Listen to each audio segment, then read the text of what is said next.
আজ কিছুক্ষণ আগে WBHRB স্টাফ নার্স গ্রেড 2 এর বিএসসি এবং পোস্ট বেসিক বিএসসি নার্সিং এর রেজাল্ট প্রকাশিত হলো, অর্থাৎ প্যানেল লিস্টে প্রকাশিত হয়েছে কারা কারা চাকরি পেতে চলেছে। সবচেয়ে দুঃখজনক একটা ঘটনা হচ্ছে একটা ক্যান্ডিডেট যে 61 মার্কস পেয়ে প্যানেল লিস্টে আসতে পারেনি, অপরদিকে একজন ক্যান্ডিডেট যে মাত্র 6 মার্কস পেয়ে প্যানেল লিস্টে তার নাম চলে এসেছে।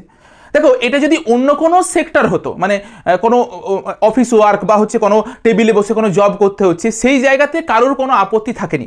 কিন্তু বর্তমানে পরিস্থিতিতে দাঁড়িয়ে পড়ে এটা কিন্তু একটা নোবেল প্রফেশন, এটা কোনো জোক নয় যে একটা এত বড় একটা সিরিয়াস জায়গাতে, একটা মেডিকেল সেক্টরের মতন জায়গাতে যে পুরো সম্পূর্ণভাবে অযোগ্য, নিজেকে সম্পূর্ণভাবে অযোগ্য থেকে বলো একটা ক্যান্ডিডেট কিভাবে একটা প্যানেল লিস্টে নাম আসতে পারে আমি দেখাই।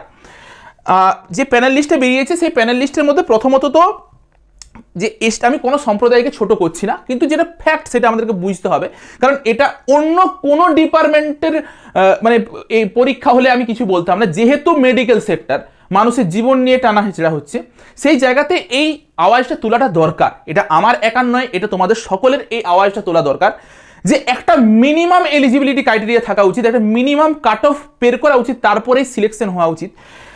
এসটি ক্যান্ডিডেটের সংখ্যাই থাকেনি পরীক্ষা দেওয়ার মতন। 173 জনের মতনই ক্যান্ডিডেট যতদূর সম্ভব পরীক্ষা দিয়েছিল, সেটাই ডাক পেয়েছে, তারাই হচ্ছে আবার সিলেকশন হয়ে গেছে। অথচ ভ্যাকেন্সি ছিল 311টা, সেই ভ্যাকেন্সিটা ফুলফিল হয়নি, কারণ এতজন ক্যান্ডিডেটই নেই। এরপর ঘটনাটা হচ্ছে যে এসটি ক্যান্ডিডেট, সেই এসটি ক্যান্ডিডেট যে প্রথম ক্যান্ডিডেট এসটিদের থেকে চান্স পেয়েছে, তার স্কোর কত 60.52, যথেষ্ট ভালো স্কোর, এডুকেটেড একটা ক্যান্ডিডেট। কিন্তু সর্বশেষ যে ক্যান্ডিডেট চান্স পেয়েছে সেরকম তার পর্যায়ে আরও অনেকজন রয়েছে, তাদের স্কোরটা কত হয়েছে? তাদের স্কোর হচ্ছে 6.77।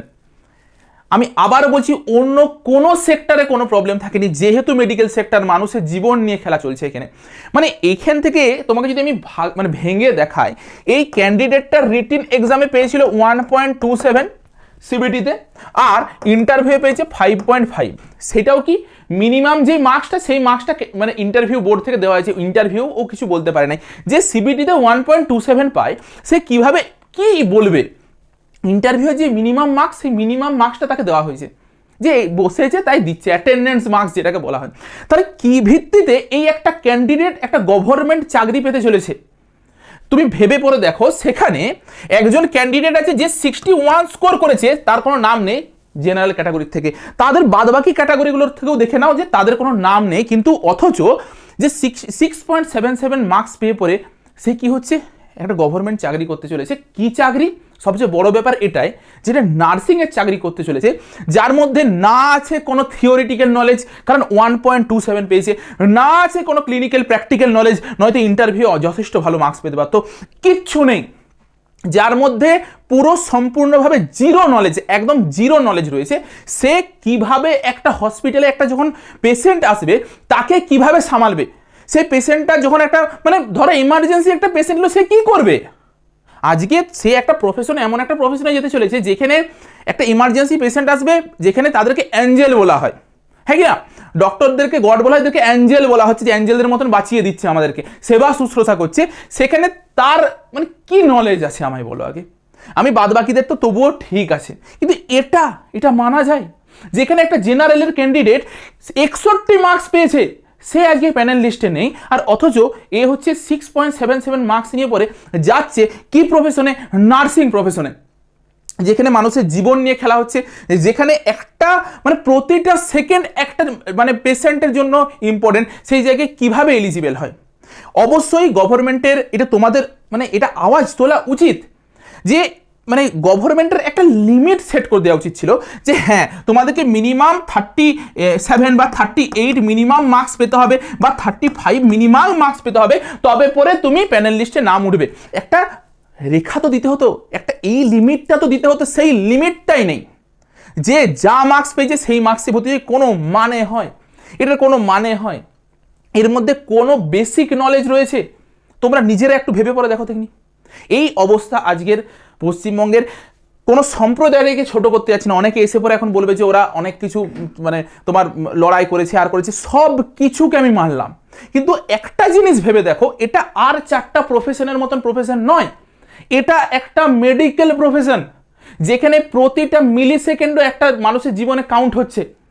একটা ইমার্জেন্সি রোগী যদি চলে আসে তাকে কিভাবে আমাকে বাঁচাতে হবে, কিভাবে সিপিআর দিতে হবে, কোনো নলেজ নেই।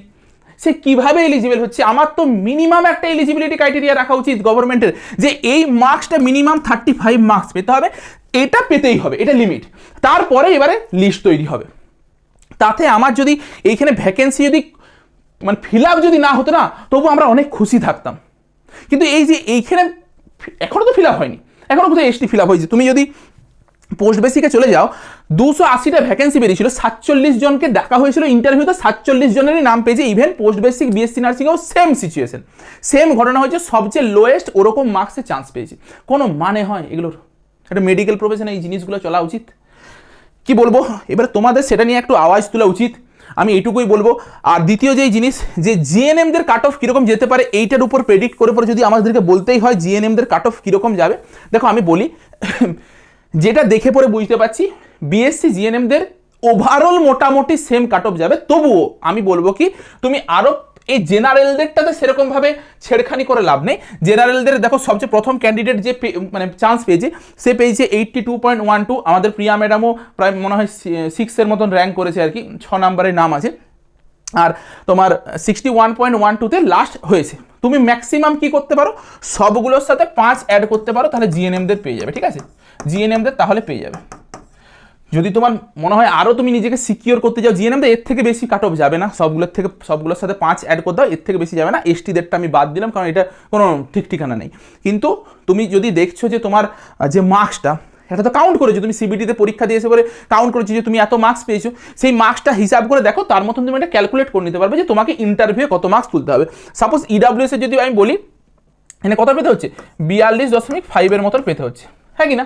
মানে আমি বললাম জিএনএমদের 42.5 পেয়ে গেলেই হয়ে যাবে। তোমার যদি মনে হচ্ছে আরও 5 অ্যাড করবে, আরও 5 অ্যাড করার পর 47.5 করে নাও। এরপরে হিসাব করে দেখো যে তোমাকে কত পেতে হচ্ছে, নিজের সেফ জোনে থাকো। তবে আমার যতদূর ধারণা এইটা +5-এর বেশি জিএনএমদের যাবে না, মানে যাওয়া উচিত নয়, যেহেতু বিএসসিদের এরকম গিয়েছে, জিএনএমদেরও ধরে রাখো মোর ওভার এরকম টাইপেরই যাবে, তার বেশি যাবে না, এটাই কাট অফ হবে। ঠিক আছে, যে তোমার জেনারেলদের ম্যাক্সিমাম 65 বা 66 যেতে পারে, এসসিদের হচ্ছে 38 যেতে পারে বা 39 যেতে পারে, ম্যাক্সিমাম 40 যেতে পারে। ঠিক আছে, আমি বলে দিলাম এইটা ধরো 65 থেকে 66 গেল, এটা 40 গেল, এইটা হচ্ছে তোমার ওই কত যাবে, 47 যাবে বড় জোর। এইটা কত যাবে, এইটা হচ্ছে তোমার 56-56 মতন বা 57 মতন ধরে যাবে। এইটা তুমি ধরে নাও 40-এর মতন যাবে। ঠিক আছে, তো সরি 40 বলছি, 45-এর মতন যাবে ধরো। ঠিক আছে, 45-এর মতন গেল। আর এইটা তো বলা সম্ভব নয়, যা দিয়েছে কিছু বলার নেই। এরকম টাইপের আর কি, জেনারেলদের 66 যাবে জিএনএমে, এসসিদের 40 যাবে, ওবিসি এদের 47 যাবে, ওবিসি বিদের 57 যাবে, আর ইডাব্লিউএসদের 45-এর মতন যাবে, ধরে রাখো এরকম যাবে। যতই হোক তোমাদের তো একটা নর্মালাইজ করে দেবে, কম বেশি করে এরকম আসবে। আর তুমি যদি মনে করো আরও সেফ জোনে নিজেকে রাখতে চাও, তাহলে তুমি এদের সাথে আরও 5 যোগ করবে, অর্থাৎ এর সাথে টোটাল 10 অ্যাড করে চলো। জেনারেলটার দরকার নেই, জেনারেলের 5টাই ইনাফ। বাদ বাকি ক্যাটাগরি যেগুলো রয়েছে সেগুলোতে আরও 10 করে এক্সট্রা তুমি যোগ করতে পারো, তাহলে জানবে যে তোমার সিলেকশন হয়ে যাবে। অর্থাৎ আমরা যদি যাই, এইখান থেকে হচ্ছে তোমার 43 মানে 44 ধরো, এইখানে হচ্ছে তোমার 51 ধরো, এখানে হচ্ছে 62 ধরো। ঠিক আছে, আর হচ্ছে ইডাব্লিউএসটা হচ্ছে তোমার 47 ধরো। ঠিক আছে, ব্যাস এরকম টাইপের কাট অফ যাবে, ম্যাক্সিমাম যেতে পারে, ম্যাক্সিমাম এইটা ম্যাক্সিমাম কাট অফ যেতে পারে। ঠিক আছে, জেনারেলদের তোমার 66-এর বেশি যাবে না আশা করি, এইটা ম্যাক্সিমাম কাট অফ যাবে জিএনএমদের। আর এইটা আমার প্রেডিকশন যে এইটা হয়ে যাবে। ঠিক আছে, এর বেশি যাবে না। তুমি ভাবো না যে এতগুলো শিফটে পরীক্ষা হয়েছে নর্মালাইজেশন হবে, আর বেশি নর্মালাইজেশন হয়ে পরে এরকম গতানুগতিকভাবেই যাবে, আলাদা কিছু হবে না। 16 তারিখ তোমাদের রেজাল্ট বেরোবে, তারপরের দিনে কিন্তু তোমরা প্যানেল লিস্ট পেয়ে যাবে। যেমনভাবে বিএসসির কালকে তোমার স্কোর কার্ড দেখিয়ে পরে আজকে প্যানেল লিস্ট বের করে দিলে, তোমরাও কিন্তু সেম জিনিসটাই পাবে। ঠিক আছে, তো এই হচ্ছে তোমার আজকের ভিডিও। তোমাদের কিন্তু একটা জিনিস উচিত, এই রবটা কিন্তু তোলা উচিত, যেটা আমি বললাম যে এটা আদেও কি যোগ্য, একটা তো লিমিট থাকা উচিত যে এতর উপরে পেতে হবে, তাই না? কারণ একটা প্রফেশন, এমন একটা প্রফেশন আছে যেখানে মানুষের জীবন নিয়ে টানাটানি হচ্ছে, উচিত নয়। ঠিক আছে, তোমরা তোমাদের মতামত জানাবে, তোমাদের মতামত কি সেটা অবশ্যই লিখে জানাবে। আজকের মতো ভিডিওটা এই পর্যন্তই, দেখা হচ্ছে একটা নতুন ভিডিওতে।